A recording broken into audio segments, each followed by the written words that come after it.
For the next 15 to 20 minutes, I would like to share our experience with using SMI, superb microvascular imaging, as one of the latest Doppler technologies at visualizing low-grade inflammation in joints and tendons. A little bit about the technology. Well, conventional filters in ultrasound for Doppler can't handle the slow-flowing vessels and clutter. Basically, the filters that are applied also remove vital information with those slower flowing vessels. But the SMI algorithm, an algorithm by the Toshiba Medical Systems, is actually quite a unique and distinct algorithm which manages to just remove the clutter but preserve those slow flowing vessels. And it does this by utilizing a very high frame rate and some specialized software. So, together with the other Doppler technologies, you're getting a lot more information from those slow-flowing vessels, which may be useful, but a little bit more of motion artifact because of the very high frame rates. It comes in two versions. You can get either a monochrome SMI or color SMI. We tend to favor the monochrome version, but I'll show you examples of why that is. And we would like to utilize the twin view rather than overlay mode. Something I'll allude to, a cursor can be very helpful in looking for the small vascularity that can be difficult to distinguish from artifact. So here's an example. I take a slightly bigger example here, a lymph node, which is abnormal, it's enlarged, lost echogenic hilum. When you turn on power Doppler, you see some abnormal flow, and this is with ADF in the periphery. But when you turn on SMI, and this is the monochrome version, so you get your B mode, and on this side is just specific to where the Doppler signals are arising. You can actually see the resolution and fine details of the smaller vessels are much more apparent with SMI. This is the color version with an overlay, but it appears slightly less sensitive than with the monochrome version. What we also noticed was in this example, in a patient with what appeared to be a sebaceous cyst, was that the inflammation and vessels around it, because it was infected, was very, very apparent. And we're wondering whether we could apply this to looking at inflammation, particularly in joints and tendons. So here are examples where it demonstrates the unique ability of SMI to look at the slow-flowing vessels. Here is a patient with rheumatoid arthritis, and you can see the talonavicular joint. There is some synovial hypertrophy. When we start power Doppler, you can see there is hypervascularity with power Doppler. And when we turn on SMI, you can actually see the smaller flowing vessels into the joint itself, but you get quite a lot of artifact around it. Here's another example of the wrist joint in a patient with rheumatoid arthritis. Again, you can see an irregular joint, some synovial hypertrophy. And when you turn on power Doppler, there are some signals within this synovial hypertrophy indicating an active inflammation, but perhaps you see this better with SMI, and this is the monochrome version in the twin view, and you can actually see these very, very small vessels flowing right down into the joint itself. Here's an example where a patient, again with a rheumatoid arthritis in the joint, and you can see the color version versus the monochrome version, and you can see you get better detail with the monochrome version, but perhaps a few more artifacts that you have to deal with. Now, I know you're all sitting out there and saying, so what? We can see it on power Doppler, but here let me show you some examples of where SMI has outperformed power Doppler. The low-grade inflammation with patients who present to us with joint or tendon pain.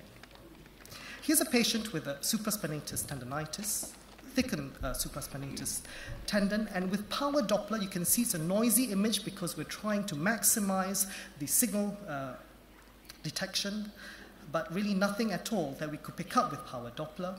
But when you turn on SMI, you can actually see these increased microvascular flows within the supraspinatus tendon itself. Here is a patient with rheumatoid arthritis, again in the wrist joint, marked synovial hypertrophy. Is there any active synovitis here, something important we might want to inform our rheumatologists about? On power Doppler, it was difficult to tell, but if you turn on SMI, then you can actually see these small flowing vessels into the joint itself again. Much more clear than power Doppler. This was an interesting case of a patient with a distal patella pain localized to that distal patella insertion in the tibia. There was really nothing to see on B mode, not much on power Doppler, but when we turned on SMI in this area where he was tender, in the patellar tendon itself, you can see the inflamed hypervascularity of that tendon itself, and he benefited from a steroid injection into this region. It also works in slightly smaller joints. Here is a patient with rheumatoid arthritis in the sternoclavicular joint. You can see synovial hypertrophy. The patient was tender. Should we give a steroid injection? Is it active? Well, when we turn on power Doppler, again, noisy image to get maximal flow, maybe something in the periphery. But when you turn on SMI, you could actually see clear blood vessels flowing into the synovium itself, indicating an active inflammation. Here in this patient with a lateral epicondylitis, the common extensor tendon you see is chronically inflamed, and there's probably a tear within it as well. But is it actively inflamed? Very difficult, noisy image trying to pick up as much signal on power Doppler itself, very little to see. But when you turn on SMI, the monochrome version again, here's the tendon, and you can actually see abnormal blood flow into the tendon itself. And it's very sensitive also for those very small joints. And here I've magnified this image. It's actually a carpal metacarpal joint. You see the scale is 0 to 1. So it's 1 centimeter. Synovial hypertrophy. Is there any active synovial inflammation? Not much to see with power Doppler. But when you turn on SMI, you could actually see some vessels flowing into this area, indicating active inflammation. What about those very small joints that we get asked to scan in patients with rheumatoid arthritis? And here is just an example of the MCPJ in a patient with rheumatoid arthritis. Really not much to see with power Doppler. This is with the color version of SMI. Again, no signal. But when you turn on the monochrome version, and this is more sensitive, you can actually see vessels within this synovium itself. And this is the dual marker that can be so helpful in distinguishing whether that's a real vessel or whether it's artifact. Because some linear structures will also give you a similar appearance on the monochrome version. So while bearing all that in mind, it led us to design a study to assess the efficacy of SMI in detecting this inflammation in joints and tendons compared to power Doppler. We recruited patients who presented for an MSK ultrasound at our base hospital at Charing Cross Hospital over a 1-year period, and this includes the analysis for just that year at the moment. And they were included if we saw any changes on B mode, signal on power Doppler, or signal on SMI within the joint or tendon.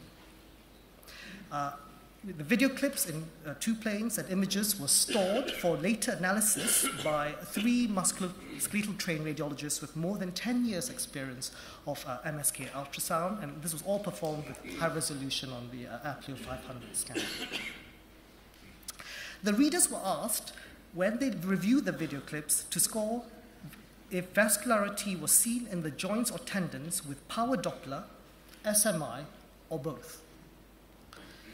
And if they saw signal detected on both power Doppler and SMI, they were then asked to score on a visual analog scale whether one was better than the other. Was SMI better than power Doppler or power Doppler better than SMI, based on sensitivity and spatial resolution on a visual analog scale of a percentage of number of vessels seen in that region of interest. So they scored it 0 to 4, either no better or markedly better. And we also documented if there was a change in patient management, i.e. they got a steroid injection, which they may not have done, or their disease-modifying drugs may have been altered.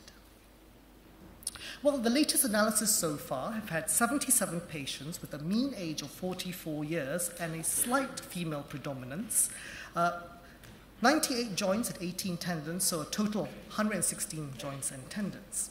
And here is the key table. Is SMI better than power Doppler?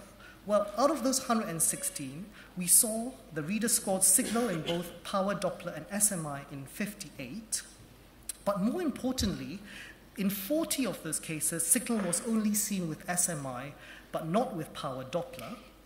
And in no case did we see signal on power Doppler, but not with SMI. So 18, there was no signal on either power Doppler or SMI. And this was, in this small sample, it was already statistically significant. What about when they saw vascularity on power Doppler and SMI on that 4 scale? Well, in no case did the readers score power Doppler to be than SMI, and there was a trend for them to score SMI being better in resolution and sensitivity when compared with power Doppler, and more than half scored moderately better or markedly better.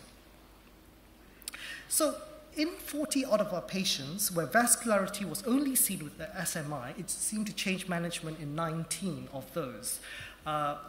This led to either steroid injection, which may or may not have been given, and some change in their disease-modifying drugs in the patient with the arthritis. In the majority of the patients where vascularity was detected on power Doppler and SMI, then there was 30 out of those 58, the readers scored that SMI was moderately or markedly better, and that again was approaching statistical significance. What was the inter-observer agreement? Really very good between all 3 observers. It ranged between 0.85 to 0.92. So really excellent agreement. So really for the first time we're seeing an advanced Doppler technology which allows detection of low-grade inflammation of joints and tendon, not previously possible with power Doppler, and importantly without the need for utilizing ultrasound contrast. Well, that could have significant clinical applications, particularly with the earlier detection and treatment of patients with arthritis with steroids or when they should be starting disease-modifying agents. Perhaps it could also help with the prognosis and prediction of relapse in these patients with arthritis, although larger scale studies are noted. It is quite well accepted that in the radiological and rheumatological community that power Doppler is an accepted sign of active inflammation. Perhaps in these cases, is SMI going to prove to be a new gold standard? And certainly there are many drug trials utilizing power Doppler itself to look at response to treatment. And perhaps here we have a very powerful tool now without the need for contrast. Of course, our study has limitations, and you're all saying, are those just normal flowing joints that we would normally have seen anyway? Well, we took 10 normal healthy volunteers, happened to be our registrars, and we really didn't see any vascularity in their MCP joints with power Doppler or SMI. Of course, they're not age-matched. This was slightly a younger population than our patient population. But in some ways, these patients act as their own controls because their other non-inflamed joints did not show any signal with SMI. And currently, one of the we still lack a quantitative analysis, and we've been using a visual analog scale to see whether it was better, mildly, moderately, or markedly. So we benefit from some quantitative analysis of the degree of signal seen on SMI. So in conclusion, I'd like to say that SMI, from our early data, is really a revolutionary Doppler technique which not only improves the visualization of the microvasculature, but allows detection of low-grade inflammation not previously visualized with power Doppler. So with that, and this has significant clinical impact, leading to a change in management in 25% of the patients in our study population, so has really quite significant clinical impact. With that, I'd just like to acknowledge my colleagues David Cosgrove, Keshra Sachi, who's here, and Sonia Abraham, Elizabeth Vick, who all partook in the study that we designed, and of course to Toshiba for their support with that. I'd just like to finish off with this fun clip because I keep asking for advances in ultrasound, and I'm sorry the sound may not work on this, but just enjoy this fun clip for this lunchtime symposium.